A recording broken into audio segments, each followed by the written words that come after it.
Bismillahirrahmanirrahim. Əziz və dəyərli müsəlmanlar, Peyğəmbərimizin yumşaqlığı və onun səbri.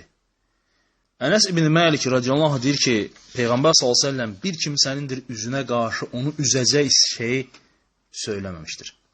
Və heç kəsin də ayıbını onun üzünə vurmamışdır. Əgər Allahın haram etdiyi bir şeylər edilsəydi, o zaman insanların ən qəzəblisi olardı. Öz nəfsi üçün deyil, Allah rızası üçün intiqam alardı.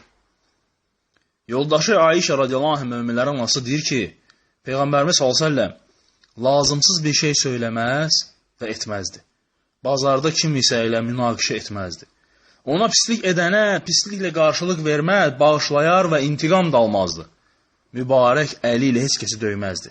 Cihad istisna olmaqla heç bir xidmətçisini və zövcəsini də döyməmişdir. Əbu Hureyra radiyallahu anh deyir ki, məndir bir gün Peyğəmbər s.ə.və belə dedim. Ey Allahın Rasulü, müşriklərin əleyhinə bəddua et. Görün, Allah Rasulü s.ə.v nə buyurur? Mən lənət edən birisi olaraq göndərilməmişəm. Mən ancaq rəhmət olaraq göndərildim. Sərt davranmaqdan dil çəkilin. Şübhəsiz ki, yumşaqlıq hər nədə olarsa, mülayimlik. Mütləq o işi gözəlləşdirər. Hər nədən də mülayimlik, yumşaqlıq alınarsa, o işidir, qüsurlu edərdir. Yumşaqlıqdan məhrum edilən, bütün xeyirdən məhrum edilmiş kimidir. Peyğəmbər s.ə.v buyurur. Mən rəhmət ilə göndərildim.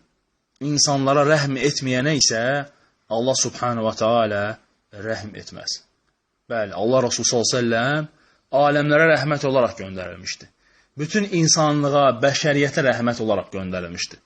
Allah Rasulü s.ə.v cihad istisna olmaqla bir kimsəyə əl qaldırmaz, onu vurmazdı. Bir nəfər bədəvi ərəblərdən biri Peyğəmbər s.ə.v-in zamanında girir məscidə, baxın Peyğəmbər s.ə.v-in mülayimliyinə, yumşaqlığına və başlayır məscidin içərisində böyül etməyə və sahabələr hər tərəfdən hücum edirlər onun üstünə. Ki, onu vursunlar ki, bu neydir? Məscidin içində ayaq yoluna çıxır. Və Allah Rasulü s.ə.v deyir, toxunmayın ona. Qoy işinədir, davam etsindir. İspanallah. Həmin bədəvi işini qutarandan sonra qorxuya düşür ki, sahabələr üstünə cümlər. Çünki bilmirdi.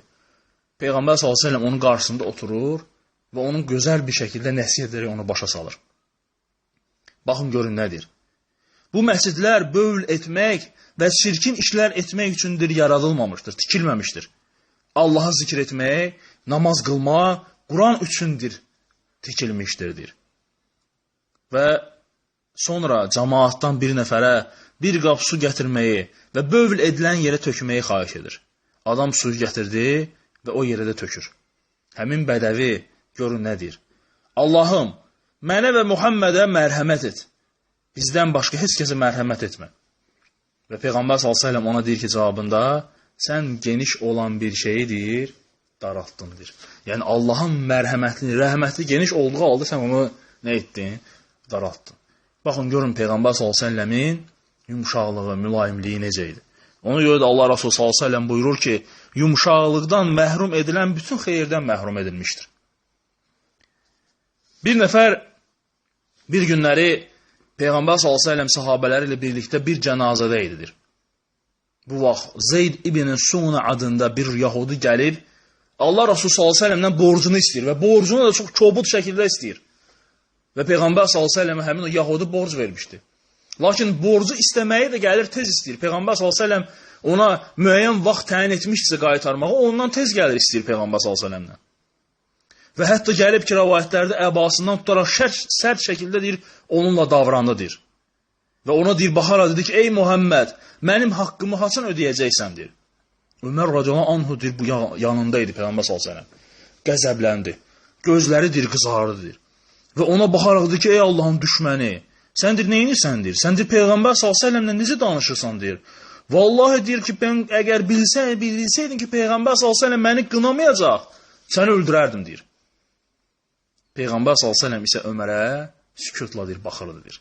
Və sonra görün nədir? Ey Ömərdir, sənin üzərivə düşən bundan da daha yüksək bir şey olmalıydı. Sən gərək mənə nəsiyyət edərdin ki, mən borcumu gözəl bir şəkildə vaxtında ödəyim. Ona da nəsiyyət edərdin ki, o da gözəl bir tərzdə istəsin öz borcunu, subhanallah. Ona görə də Ömərə deyir ki, ey Ömər, get bu insana xurmanı al ver və əlavə olaraq 20 sağ xurma da üstündə ver ona artığını. Yahudi Zeyddir ki, Ömərin 20 sağ xurma artıq verdiyini gördükdə deyir ki, bu nə üçündür, ey Ömərdir. Ömər deyir ki, Peyğəmbər s.ə.v mənim səninlə pis davrandığıma görə bu 20 sağ xurmanı da sənə artıq verməyə mənə əmr etdi. Və həmin o insan deyir ki, ey Ömər, sən məni tanıyırsan, mən kiməm? Deyir, yox.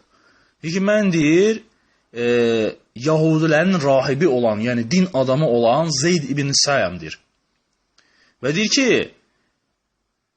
yaxşı, deyir, onda deyir, sən Peyğəmbər s.ə.və qarşı bu cür hərəkət etməyin nəyə lazım idi, deyir. O deyir ki, ey Ömərdir, Peyğəmbərlik əlamətlərinin Rasulullah s.ə.v-in üzünə baxdıqda deyir, gördüm, deyir.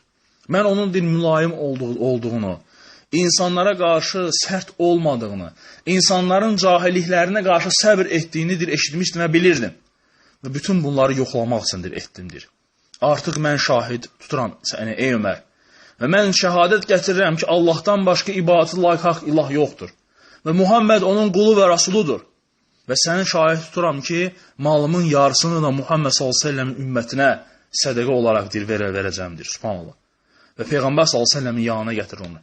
Ömər radiyallahu anh. Gətirir onu Peyğəmbər s.ə.v-in yanına və həmin o Yahudi Allah Rasulü s.ə.v-in yanına gələrək şəhadəti gətirir və iman edərək İslamı qəbul edir. Allah Rasulü s.ə.v-in mülayimliyinə görə. İxlasla.com saytı tərəfindən təqdim olundu.